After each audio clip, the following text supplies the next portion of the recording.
Bismillahirrahmanirrahim. Jadugar bir ayda bitir bilmedik işini, yankı gep gezdiriyon suxançin insan, gep çaptıryon insan bir saatte bitirecek ekeni. Şunun için Yahya bin Aksam diyor, gep gezdiriyon jadugardan göre hem yaramaz diyor.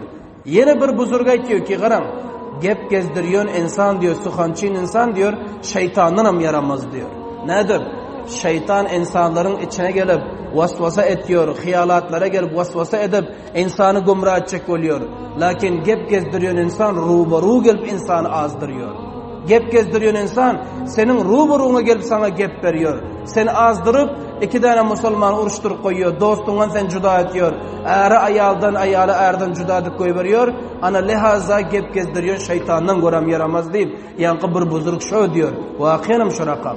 Bir insan ki gep gezdirse onun o da şeytandan göre hem yaramaz oluyor. Bu gep gezdiriyon suxançin insanın eden işine şeytan hatta edebilmiyor. Bir dastan-ı meslere beyan edin gıram. Bu dastandan bizlere malum buluyor ki gep gezdiriyon insan şeytanın mustadı ekeni. Suxançin insan şeytanın göre hem yaramaz ekeni. İnsanların içinde tabalığı barbatlık getirmeklige. Hazreti Hammad ibn Salame rahmetullahi aleyhi aytıyorlar. Aytıyor ki bir gün diyor bazarda bir nefer bir gulamı getirip satıp otuydu diyor. Bir nefer bazara bir gulamı getirip satıp otuydu. Son diyor bir xaridar tapıldı bana şul gulama. Xaridar tapılıp iyesinden yankı gulamı alacak buldu diyor. Son diyor yankı xaridar iyesinden soradı ki gulamında neme ayıp var dedi diyor. Gulamında neme ayıp var dedi diyor. Son diyor iyesi aytı diyor ki menin gulamımda hiç ayıp yok dedi. Menin gulamım kariger işi ayıncalap etiyor. Menin gulamım ahlaklı. Menin satacak buluturan gulamım aydanını eder. Neme iş buyursan ancam berer. Ve senden itaat eder. Menin satacak buluturan gulamım hiç vakta kaçıp gelmiyor pes duvara. Tarif edip. Lakin iznan aytı ki amma menin satacak buluturan gulamımda bir ayıp var dedi. Bir ayıp. Ol neme? Bu felaket gep gezdiriyor dedi. Suxançinlik ediyor dedi. Senin gepini on alıp barar, onu kıyınsen alıp gerer. Kışların gepini bundan eşti ver dedi. Ve senin gepin hem kışlak eşter dedi. Ana şunçalık mında ayıp var deyip, yankı gulamı satacak bulu oturan adam şöyle dedi alacak adama. Son qaranındı. Alacak adam, bil yankı gulamın şıl biricik ayıbı ki suxançinlik ekeni kim bildi? Bunu kim bildi? Son neme dedi? Aytdı ki bulxu ayıp da eken dedi. Bulxu nuqs da eken dedi. Abur gep gezdiriyor eken ana nem bolur dedi. Men alayın şul gulamına sat dedi de. Ana son olsa bul diyor gulamı sattı. Bul gulamı satın alıp barıp üyünü alıp bardı. Üyünü alıp bardı da bul gulamı aydın şekilde her kança iş buyursa edip otur. Ahlaklı. Her kança bana bir iş buyursa itaat edip otur. Kaç giden yok. İşi kıyın gören yok. İtaat edip yor. Amma bul gep gezdirmekliği şuru etti. Ne edip şuru etti? Avval öz Mavlasının üyünden şuru etti. Şol satın alıp baran adamın üyünden şuru etti. Ne edip? Bunun ayalının yanına vardı diyor.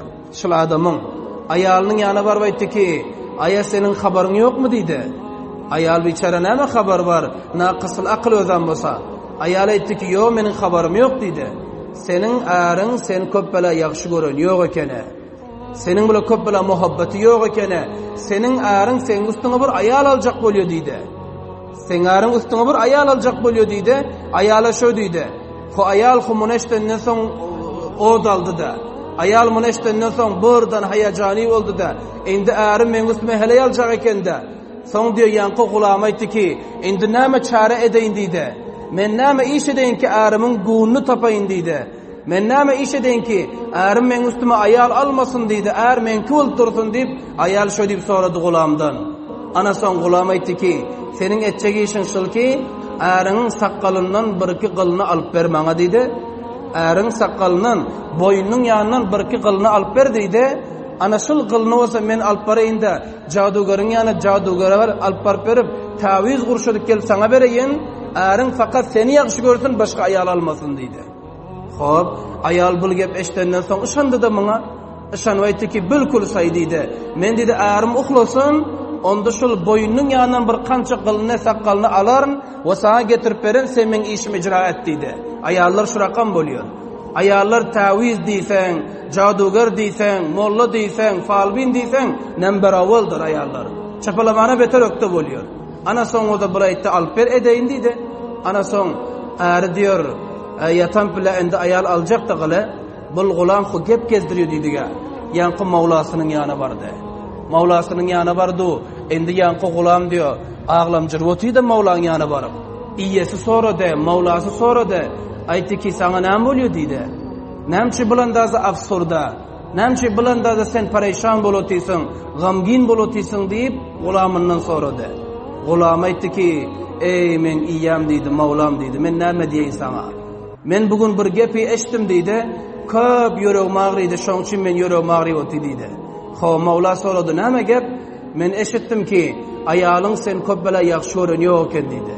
Ayalyň sen bilen muhabbet edenýär eken deydi.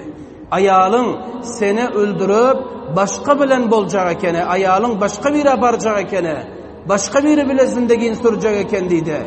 Mavla gahar etdi. İyes köp gahar geldi. Ta hal ayalynyň bir rakam harakat görenýokdy dena. Gahar etdi, son gulam aytdy ki, men iyem deydi. Eger ışanmasaň men gepime, ödüň bir uğa taşlap bir yetgin hannat ýökaşyl. Uğa taşlap yetgin, eger pıçagal kelsen kekerdeňe minmese soň men näme diýen şo deydi. Ana soň Mavla adam diyor, ödün diye uğa taşlap yetýinde. Uğa taşlap yetdi ki, hani şol gulamyň gepi rasmy ya, rast däme.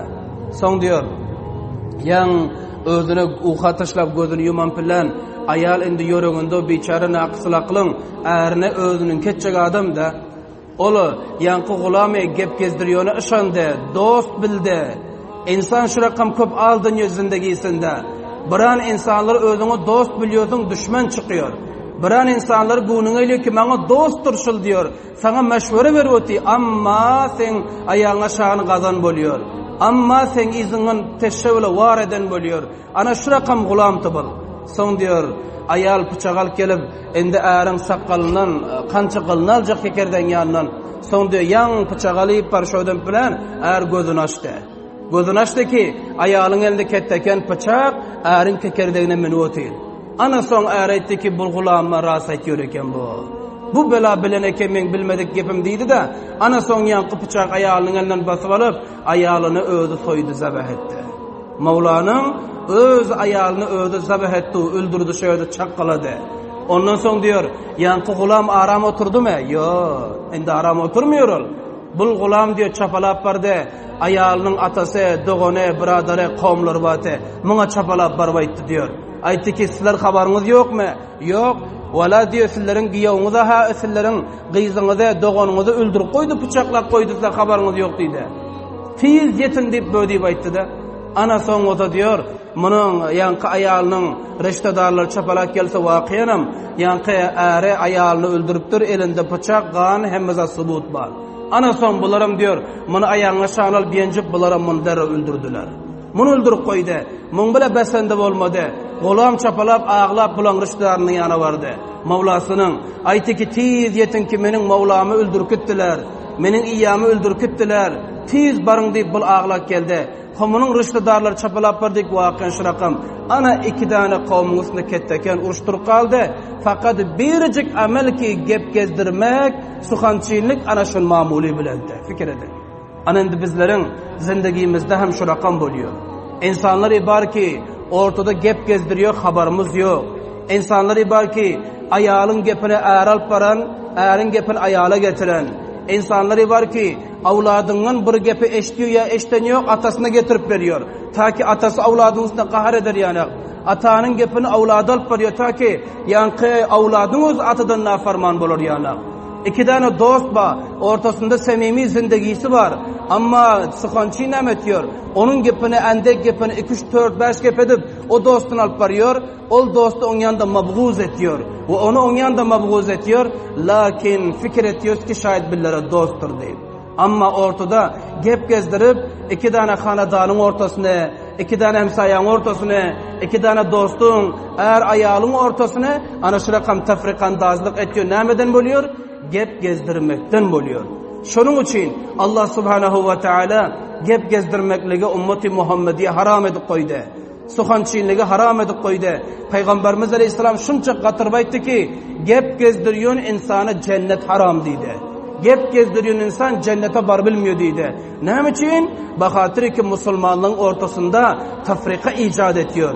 Musulmanlığın ortasında muşkulat icat ediyor. Bir ittifaklık, bir ittihatlık, ağzı birliğini gidiriyor. Ana şunun için yani suxançin insana cennet haram deyip Peygamberimiz Aleyhisselam aytdı. برای مشاهده ویدیوهای بیشتر به کانال یوتیوب سخنرانی های علماء ترکمن سر بزنید، مشترک بشید و منتشر کنید، اجر ببرید.